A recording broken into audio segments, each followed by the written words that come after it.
One of the best ways to see and understand how those attacking democracy are succeeding is to see where they fight the hardest, to see where they're most afraid. That tells you so much about their overall game plan. They're really afraid of voters. That's why they gerrymander so intensely so voters can't hold them accountable. They're very afraid of black voters in particular. That's why they suppress the vote so intensely. In cities like Milwaukee, as we saw lately, they even brag about it. They're really afraid of federal legislation stopping them in their tracks. That's why they cling so hard to the filibuster.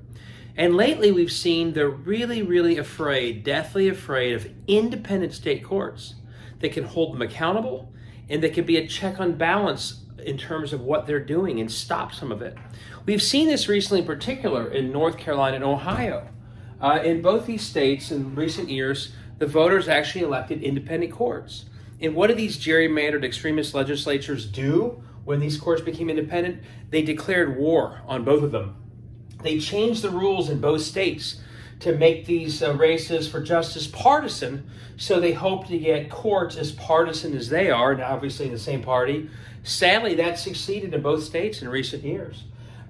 They then are working to undo the rulings of the courts that were independent that now are partisan. They tried to impeach the Republican Chief Justice of Ohio because she was trying to follow the Constitution, and the Ohio legislature ignored, and legislative leaders ignored the state Supreme Court's rulings all last year multiple times. It's gotten so bad that in both states, they're trying to convince the U.S. Supreme Court to say for the first time in American history that what these courts rule doesn't matter if the legislature disagrees with them. And they replaced in Ohio that independent-minded Chief Justice with an old crony of the governor.